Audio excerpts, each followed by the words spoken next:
Hey, stay tuned here for the Growl on K-ROG Wildcat TV. I've got Darin Chappell. We'll be talking about current events, and it'll all be right after this.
Well, good mid-morning, Rogersville. A little later than I usually come on the air here, at least on Tuesdays. But we're going to try something a little bit new today, perhaps. I called this the Growl. Okay. And I thought it'd be kind of a fun thing to do. Just you're welcome here anytime. We can talk about current events and things going on. You're going to have your finger on the pulse of the state here very, very soon. And so it'd always be nice. And you're a representative for about half of our viewing audience of Greene County. And maybe John Black, who's the representative for the other half of Rogersville. It would be good to see you guys on here and just tell us what's going on. I'm sure John would be more than happy to do that. Yeah, and we'd love to have him. So maybe we'll get that going. But today, obviously, the big topic is the upcoming midterms, and we've had several discussions at a couple different events here recently, and I've listened to what you've had to say, and I think he has some great insight for folks, and I like talking about it. You like talking about it. I do. We hope there's somebody out there that likes listening to it, and maybe we'll get to that. But I've got the sample ballots here. I've got the Greene County one and the Webster County one, and as I look at them, the races where there are candidates, the Republicans are just going to win, and there's not probably a whole lot to say about that. No, it's going to be a good year for Republican candidates. President Biden is the gift that just keeps on giving. I guess that's true, isn't it? Yeah. But we may see the largest Republican majority in the House of Representatives here in Missouri in our history. Yeah. So it's kind of an exciting time. Now here's the deal: we got to fix stuff. Right. You know, if you win that big, you have to fix it. Yeah, that's right. It'd be a shame to waste an opportunity like that. So what are some things that you think maybe need to be fixed? Well, I think they're going to be dealing with issues concerning the tax structure. You and I have talked an awful lot about that. Very much. I'd very much like to see us move toward some form of the fair tax for Missouri. Mm-hmm. I don't know that we're going to get that done in 1 year, but moving in that direction, I think it's just always a better option for the citizens to have their own money. Yep. People can do with their own money a better job of handling the things that need to be handled than government can do for them. And I'm a firm believer that there's not a governmental agency on the planet that can't be cut 5%. No, so I think we need to fix some basic fundamental issues concerning governance. And for folks that don't know what the fair tax is, of course, you can go to fairtax.org and find a lot of good information. But in a nutshell, yeah, you know, it's a consumption tax. A sales tax. Yeah, but it's a tax that replaces the other taxes. So it would effectively do away with income tax, property taxes. So you'd be paying a sales tax. But the interesting thing about the fair tax is it includes a prebate, which means that individuals under anybody who makes less, than a certain amount of money, just say $30,000, they would pay no taxes whatsoever. They'd pay the tax, but they would get it pre-baited, so they would already have the money given to them in advance, exactly. Kind of a refund before you spend it. Exactly. Pre-fund. And not just for the lower income folks either. That would be true for everybody. Everybody gets it based on that amount. On that amount. So whatever that poverty level is, and we can use 30,000 as an example. So if it was 30,000 and just for round numbers, the sales tax were 10%, everybody would get a check for $250 every single month. Every single person. Everybody eligible, adults. Citizens of the state of Missouri that file tax. Legal citizens. Well, we wouldn't be filing tax returns, would we? Be any of that. And so you'd pay your taxes at the counter. So that baseline and below, you wouldn't pay any taxes on that because of the prebate. Then after that, you decide how much taxes you want to pay based on what you want to buy. Sure. So, if you're buying yachts, Will, you're going to pay the tax on that. Yeah, I'm probably not going to buy a yacht. We picked that one up that was rolling through Rogersville a week or so ago. If you're buying firearms, Will. Okay. Yeah, that's probably a little more likely you're going to pay that tax. Right, yeah. But what it does is it eliminates the need for the vast majority of the Department of Revenue. It eliminates the need for individuals to spend time and effort and money to have income tax returns. Yep. And we'd quit taxing income. The basic fundamental principle in government is when you want something to die down, tax it. Right. So taxing income is a real issue if we really want to bolster the entrepreneurial spirit and have individuals go into business, create opportunities for themselves. Why should we penalize people for doing well? Yeah, exactly. And I've heard a lot of other benefits. One, you capture all that the unreported income, the cash under the table payments that we're not collecting tax on now. Yep. Suddenly now we're collecting it because you still have to spend that money. Yeah, I'm not advocating for illegal activities, but illegal activities produce revenues that are then spent in the marketplace, and they would be taxed, whereas now they're not. Yeah, that's one of the big benefits to me, and then just doing away with having to go through the annual hassle of what did we discuss the other day? Giving up my Fifth Amendment right against self-incrimination. Yeah, exactly. And of course, getting that done in the federal, the national level is obviously a long-term goal that we've discussed, but a more reachable goal is doing it here in Missouri, and we wouldn't be the first. No, well, we would be the first to actually implement the full fair tax if we were able to do that. But there are other states that don't have income taxes. Sure. And they're the ones that are doing extraordinarily well. Yeah, Texas and Florida and Tennessee. And Tennessee are big examples of states that are doing well in large part because they don't have an income tax. Exactly. So. And because of the not just tax policies, but the woke leftist policies that we're seeing implemented in California and New York and all up and down both coasts, there are businesses that are fleeing. Mm-hmm. Here we are, we have great opportunities, we have good land values, we've got a wonderful quality of life.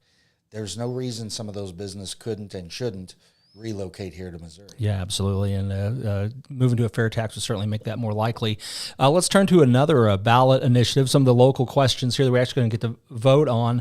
I think particularly the one that probably has everybody with the most attention is the Amendment 3. And that's the one that proposes to amend our state constitution to allow or make recreational marijuana legal, I think is the way most people talk about it. Right. And there are a lot of people who want to see that for various reasons, and I'm not even arguing that point. Let me just say, first of all, the Constitution of the state of Missouri is supposed to be a document that limits government and thereby protects rights, liberties, and freedoms for our citizens. Mm-hmm. It's not a document that's designed to be altered so that a specific policy can be put in place, whereas a statute would better serve that. Sure. And the reason why that is because once it's in the Constitution, it's extraordinarily difficult to get it out. So there are those who suggest, well, that's exactly right. We want to have legal marijuana in Missouri. But this amendment only legalizes marijuana to a certain point, and if you have more than the limitations that the amendment establishes, it's now a crime. Mm-hmm. And the criminal aspect of Amendment 3 would also be in the Constitution. And then let's say that the national government does decriminalize marijuana. Well, You bring it into Missouri, we're still going to put you in jail. Yeah, so what could actually end up happening if Amendment 3 passes, if you are a proponent of recreational marijuana, and we're not really taking a position on that today, but if you're a proponent of recreational marijuana, you can actually create a scenario where Missouri, in the course of probably a few short years, could be one of the more restrictive states, have a more restrictive scheme than anywhere else, and it's stuck in our Constitution. Absolutely. And then beyond even that, it also establishes what's effectively a monopoly of marijuana providers in the state, because those who already have medical marijuana licenses in the state have an unbelievable advantage here. And frankly, there's some question as to how those licenses were put out. Yeah, there was a lot of question about that. Yeah, the FBI is interested in that. So, so I think this is bad law on its face, and I don't believe it deserves to be in the Constitution on its face. It seems weird that Missouri's Constitution would guarantee you the right to recreational marijuana. It seems a little absurd. It does, but a lot of people, I actually got in, it wasn't a big spat, but on Twitter, this guy was saying, well, we're going to pass this and then the legislature can fix it. No, they can't. No, Scooter, once it's in once it's in the Constitution, we can't touch it. Yeah, that's right. And so that it's a big deal. Listen, when it comes to the Constitution, and this is true of the state or the national level, amending it is an extraordinarily serious set of circumstances. You get to toss the pebble in the pond, but you don't control where the ripples go. Well, that's true. And the one of the ripples that I think people maybe don't understand, and I have a particular advantage point, having been an assistant prosecutor, being a municipal judge, is one of the provisions of Amendment 3 is this expungement provision. The expungement of everyone who's got a misdemeanor marijuana possession conviction. And on its face, I understand how that looks good and appropriate, but what most folks don't understand, if they're not in that criminal justice system, is that almost nobody who's just a regular user of marijuana, who's got 35 ounces or less, which is the statute, in their pocket, and that's it, those folks rarely, if ever, get convicted of actually a conviction for misdemeanor possession of marijuana. They reach a plea agreement to plead guilty to littering or peace disturbance, or they're granted what's called a suspended imposition of sentence, which means they're on probation, and then it's not a conviction and their record is closed. That happens all the time. So the people that actually have a conviction for possession of marijuana, misdemeanor possession of marijuana, usually are folks that were dealing marijuana or sometimes harder drugs and had a felony, and they got a plea agreement to plead to a misdemeanor possession of marijuana. So you're actually expunging the records of a lot of drug dealers, hardcore drug dealers, by that provision. That's just something, unless you're familiar with the system, you're not going to know. Yeah, and Sheriff Roy Cole and I and you, we've all had long conversations about criminal justice reform, and a lot of people just don't understand when they say, well, the prisons are filled with people who are only there because of marijuana, or, no. Yeah. No, that's what they agreed to plead to. Right. So we could put them in prison without an extraordinarily long trial. But they're there because of other crimes, or they're just so habitually incorrigible that's what it's led to. Recidivist. Yeah, recidivism runs rampant. And so, it's not, we don't, the question of marijuana is a whole separate issue. And I'm personally, I have no interest in it. Right. None. Mm-hmm. Don't want my children, don't want my grandchildren to be involved with it at all.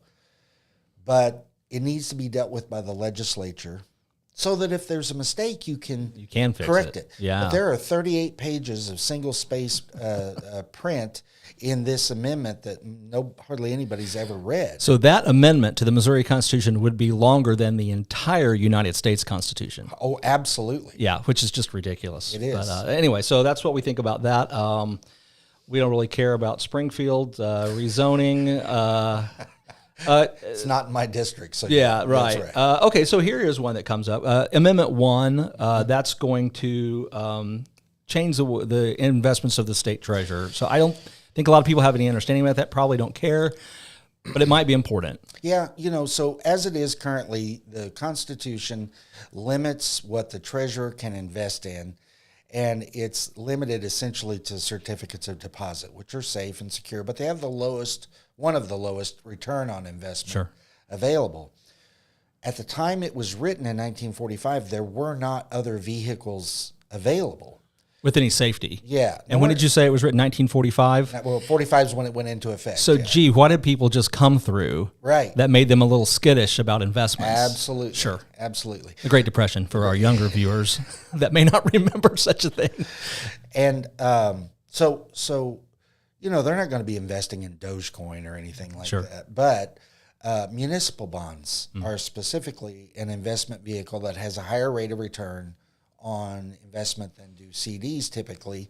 And municipal bonds allow cities to build infrastructure and such. So not only does it give a higher rate of return for the state, the holdings of all of us, but it also allows state money to be invested in local communities, keeping those dollars here in Missouri and citizens getting a bigger bang for their buck. Well, and that's the question that I had, and I haven't had time to review the entire ballot language. Does it say in Missouri municipal bonds? No, but what it does say is that the parameters established for this are set by the legislature. So the legislature could then say you can invest in Missouri municipal bonds, which I hope they do, because I don't want to see Missouri buying San Francisco municipal bonds and funding the drug programs and the giveaway drugs and the drag queen story hours that they're doing out there with their money. I want to see it building roads and bridges and libraries right here and rec centers right here in Missouri. I completely agree. Well, I hope they do that then. Let's see. There was what was the other big one we were talking there's Amendment 4. Amendment 4. That deals with the Kansas City Police. Yeah, which I don't think we care about that. Or do we? Okay. Here's so just real quickly. During this woke bull, the Kansas City mayor and city council determined they were going to defund the police. And so Kansas City is the only police department in the state of Missouri that actually operates budgetarily under a state police board. So this amendment requires that all cities, which is just KC, all cities under a state police board would have to respect the budgetary actions of that police board through December 31st of 2026. So what that does is it gives a 4-year window of opportunity for this defund the police garbage to go away and or the citizens of Kansas City to get their act together and get a different leadership in City Hall. I see. Without allowing the defund the police. Now, on the surface, I'm a Federalist. Yeah, sure. And if you vote for idiots, you ought to have to suffer the consequences. That's my initial gut reaction. Right, yeah, sure, me too. But there's a thing called Dillon's Law, which states that the state is sovereign, not the city. And so as the sovereign entity in the equation, the state of Missouri has a responsibility to protect its citizenry, even from runaway local governments. And so they've kind of split the baby here. We don't want to amend the Constitution. We don't really want the state deciding what happens at local police departments. So we're going to put a stop for 4 years. So it's an amendment with a sunset clause. With a sunset clause. That's really weird. Yeah, and that's how they came up with it. And so essentially, if you think that police departments ought to be supported, it's a yes. And if you think Kansas City ought to suffer the consequences of their own idiocy, it's a no. Boy, that's a tough question. I don't know where I'm going to fall on that one, except I've already voted, so it's a done deal. 2 more questions we'll deal with really briefly. Amendment 5, should the National Guard be its own department rather than under the authority of the Department of Public Safety? Right. They were originally, and there was an effort in Missouri during the 70s to consolidate government, and they were moved under the Department of Public Safety. And DPS and the National Guard, their mission statement is largely synonymous, but not entirely. And at the time, the National Guard was only really utilized for national disaster relief. Now we've got these riots and Ferguson stupidity. Going to Chechnya. And sending them nationalized overseas. So the question is, should the Department of National Guard exist and answer directly to the governor? This has to be an amendment to the Constitution because it's altering the structure of government. So it's a legitimate question. There are, of the 50 states, there are only 2 that don't have it that way, and we're one of them. Well, I think I voted for that because I like the division of powers. I think the more you fragment government, the better it functions, because you have more checks and balances. Right. And as a veteran, I understand the military mindset of the importance of chain of command. Mm-hmm. And the Department of Public Safety should not be in the chain of command. Makes sense to me. Last question. It says Constitutional Convention. Now, I got to admit, I got really excited when I saw that, because I want a national convention of states, but that's not what this is. It's not. This is a constitutional convention question that occurs every 20 years because our state constitution requires that it be on the ballot. Mm-hmm. And it's a question of whether or not we have a convention to alter or even replace the Missouri state constitution. Whole cloth. Yeah. This is our fourth one that we're on now. Yep. And so in 1962, 82, 2002, and then here we are. This would be great. I'd love to do this. It'd be fun, wouldn't it? Yeah. But the way delegates are selected really makes this difficult, because half of them would be nominated by the Republican Party, half by the Democrat Party, and then roughly a third of what's left over, a third would be nominated at large. And there's a lot of power from the special interest groups that get put in there. Is it really half and half Republicans, Democrats? It's not dependent on the makeup of the legislature or anything like that? It's like 2/3 of all possible delegates, and then the Republicans get 1/3, and the Democrats get 1/3, and then 1/3 are at large. What about those libertarians out there? They don't get any? They didn't care about that in 1945. I see. Okay. Well, anyway, I guess you can vote on that one however you want. Yeah, it's probably not going to pass. It never has. Yeah. The thing is, and it's kind of funny, but I don't really mean for it to be funny. It's deadly serious. When you're looking at the Constitution, we've only actually had one, and it was in 1787. Mm-hmm. And the delegates got together, and they were supposed to correct problems with the Articles of Confederation. And without anybody's permission, they just said, hey, you know what, while we're here, let's just throw that out and just rewrite one. Yeah. And it's worked out well, but they were bona fide, no joking around geniuses. And I'm looking across the political landscape, and we're fresh out. Yeah, we're running a little thin on those kind of folks. So it just makes me nervous, because it could fix some problems, initiative petition being one of them, but it could also cause a real mess. Okay. Well, Darin, thanks for coming in today. It's entirely my privilege. And talking about this, and let's do this on the regular, okay? Absolutely. All right, everybody. Thanks for watching. We'll see you later.